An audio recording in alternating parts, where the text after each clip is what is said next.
Hey guys, Zane here. Just wanted to come to you on this beautiful Monday morning and talk to you about thought infestation. Okay, so many years ago when I first started studying energy work, I was working with a gentleman who had talked to me about how thoughts have weight, right?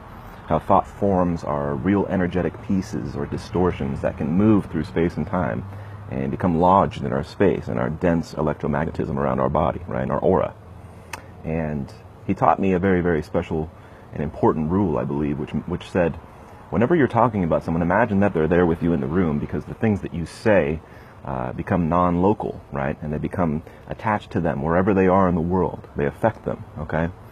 So I've taken that to heart, and I've recognized that no matter who I'm talking about, whenever it is, whether they're around or not, I want to be standing in integrity and be saying the things that are not only true, but are things that I would say to them face to face, okay? So let's remember that. And the reason I'm bringing this up is because I have my clients coming to me every single week. I hear it at least once. Tell me if this sounds like you. I can't sleep at night. I can't stop my mind from thinking. I feel like the woes of the world are weighing me down.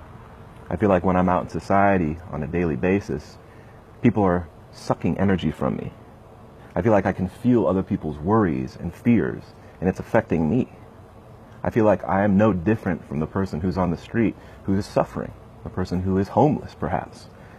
And I wonder how they got there, and I wonder in fear that maybe one day I'll be there.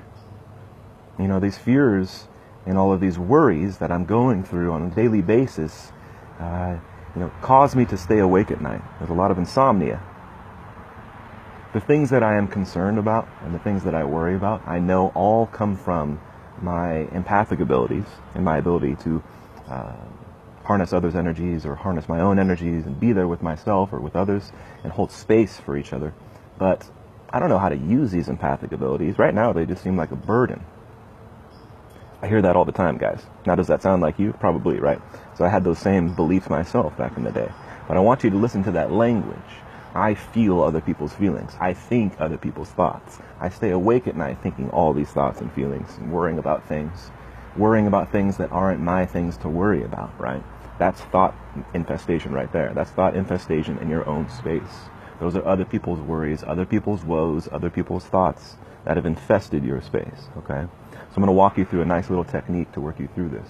But I want you to notice that when we do this clearing technique in a second here, what's going to still remain is the underlying cause for attracting and accepting those thoughts in the first place, you guys. There's still inner work to be done that says, hey, I need to look within my own self to work on my own stuff so I'm not attracting others' thoughts, so things aren't being lodged in my space, so that I can remain clear and open at all times, but also protected, okay? So it takes inner work to be able to protect yourself. But I'm going to give you a quick clearing technique that you can do before bed or when you first arise in the morning.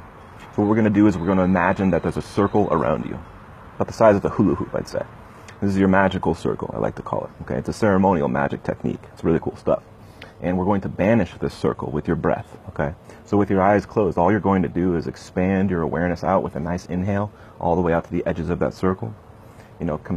Completely opening yourself up to your entire space around you.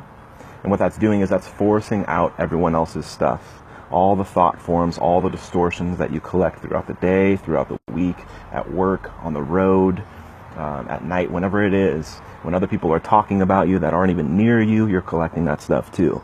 So I want to make sure that our strong, powerful, beautiful, pure awareness is expanding out to the edges of our space to force out everyone else's stuff, to neutralize our space, and with a nice long exhale, bring that awareness back into your heart, okay? So what that's doing is just reconstituting yourself. You're opening yourself up to your space with a nice long inhale all the way out to the edges of your space, clear out everyone else's stuff, intentfully manifesting a space of clarity and purity around you. And with the exhale, bring it back into your heart, into a single point of light, right? Awareness all the way out with the inhale, awareness all the way back, contracting into your heart with the exhale. That's it.